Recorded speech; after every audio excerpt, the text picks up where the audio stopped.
connected. Good morning, everybody. Welcome to the channel. So this is the big reveal of the Honda CRF300L. As I told you I was going to do, I have some things that come straight from Thailand factory that I wanted to show you. I have a contact over there, and I want to show you what he sent me and what I did to my CRF300L that will be quite different. But I think it's pretty cool, and took a lot of work last night. I got the bike home, we bought it, we brought it home. I actually took it on a test ride, if you see in the last video, and then I worked up till midnight putting the things together. So we got it set up, ready to go, and here is the reveal. All right, so here is my 2021 Honda CRF300L. As you can see, it looks just like the Thailand version. See the LED headlight like Thailand, LED turn signals on the front, LED turn signals on the back. Of course, I did put on a rear rack also. But these LEDs are great. They are so much better than the stock. The bike has only got a few miles on it now. I've just rode to town and back and made that video last night. And I wanted to show you guys this reveal. So there's a lot of work involved in this, and it's very expensive if you was to go and buy that headlight, the turn signals. You got to have a lot of parts. It's not just get the headlight, plug it in. There's a lot more to it than that. Same way with the turn signals, because the turn signals, you gotta have the brackets, you gotta have all the little pieces that hold all this together, and the wires inside, they do not plug together. So on the front you have to modify the wires, actually just change the plugs and make them work. On the rear, these turn signals, you take off the factory incandescents, and these actually plug right in, so that's really cool. You just got a different rubber grommet here and all the little brackets and screws and stuff that go with it. Put them together and they plug right in. Of course, the front was a little different. Same way with the headlight. The headlight plug for your halogen bulb does not work. You have to change the plug out, cut the wire off, get the right plug, and you put it together. So I done this right. I took and soldered and shrink tube the wires, put everything together right, and it looks pretty much factory. But it looks really good. I like this headlight a lot better than I do the halogen. It's so much brighter. And then, of course, the turn signals are so much brighter too. But it actually looks really good like this. Now, also, to do this, you have to have a new front fender. This front fender is different. The factory fender is V'd out right here because the headlight goes into the V part of the fender. This one don't. The bottom part of this headlight plugs into some rubber grommets in the fender, and the headlight on the CRF250L or the 300L has a bracket bolted on here to the triple clamp that holds the bottom of the headlight. Now the top part is different also, because your bracket for your gauges, your instrument cluster, is totally different. This is something I've added on the USB.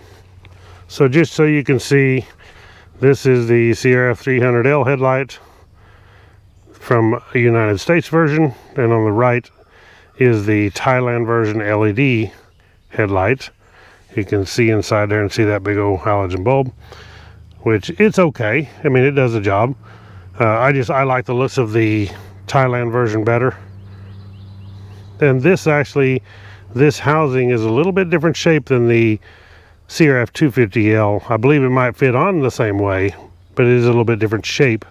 The shroud right here around the headlight. But you can see there's a huge difference in the light. A lot bigger, bulkier this thing is. And to me, it don't look near as good. Now, as far as the instrument cluster goes, this is the bracket that holds the instrument cluster. And you can see right here, these four holes right here, this is where the cluster itself bolts on. There's some rubber grommets. There's a bunch of tabs for all the wires to connect to on the backside here. And had it turned upside down, it actually goes like this. And then this right here is where your factory turn signals for the American Honda CRF300L bolts on right there, the big incandescent lights. And then on the Thailand version, they have these brackets here on the triple clamps right here that hold them, so that they're not bolted on up here. They're mounted back here, back a little further in a different location.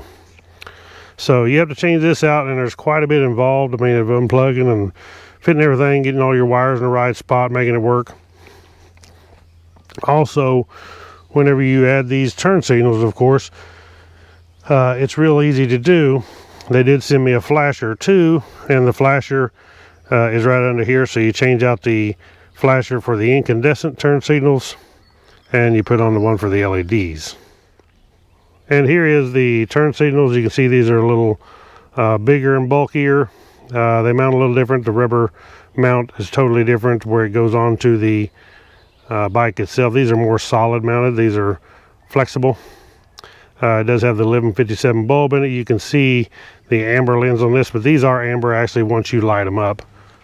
And here you can see the lights in the front. They come on amber whenever you turn the key on. And then the headlight is on. You can see the low beam, the top two is on. And when I switch to high beam, top two go off, the bottom one comes on. Is how that works. So it's actually extremely bright. But now I have not taken this out at night and ridden it yet. I just lit it up in the shop after I put it on. I will have to adjust the pitch, you know, the up and down. I'm sure it's not right. This headlight, when you buy it, you buy just the headlight. You have to buy this. You have to buy the screw, the spring that goes in behind there for the adjustment, all the rubber grommets. There's a lot to it. So I'm saying it's very expensive, and there's a lot involved in just changing this over to a Thailand version, CRF300L. But I really like it. So things I've did so far was that, and like I said, I added this USB. The one thing I don't like about this USB, it does have two 2.4 amp USBs, but when you turn the key on, it don't come on. You actually have to push this little button here to turn it on. So I wish it would actually come on with the key. I do have it hooked up to the accessory plug under the headlight that this bike comes with. And I did add this rack. This is a Moto Skill from Thailand. It's a very nice, clean looking rack. It's probably not the one that I'm going to stay with. I'm working with another company on something special for a rack, and the same way with a skid plate. And I'll reveal that in another video. I would like to get a tail tidy and get rid of this big old thing. You can see I got a temp tag here. Get rid of this, the big old thing. I may leave it. I haven't decided yet. It's not too bad. It actually don't bother me that bad. But we may do something. Of course, I will leave this one stock like I did the CRF300L, which is parked to the side over there. She's just sitting there crying because she's not getting rode. But I actually will be riding the 250L. I'm going to keep them both so I can ride either or. As far as the bike, riding it, totally different. The power is a lot more power, more than you would think. The bike feels extremely lightweight. A lot of the things that you have to realize, this is not a 250L. Yes, it's the same engine, basic, that people don't realize, but there is some different casting. It's not just strobe, but they did do some other things. And then, of course, this frame is different. The exhaust is different, swing arm is different. All of the plastics are different. So it is not the same bike. It's not just like people think, it's not a 250L. They just bumped the CCs up and made it 300. That's not the case here. It is a different bike. They've changed a lot of stuff around on this bike over the 250. This seat comes up here in more of a curve up and don't go up near as close to your gas cap like the CRF300L does. I went ahead and added me for now until I get some other bars, or if I decide to, put my ram ball on here. I took one of them off of the 250L, stuck on here so I could put my GoPro on here or my phone. Other than that, that's the big reveal, guys. Just want to make a short video to show you some of the things that I've done on the 2021 Honda CRF300L. Thank you guys for watching. If you like this video, click the thumbs up, subscribe down below, and I'll catch y'all on the next one. Right on.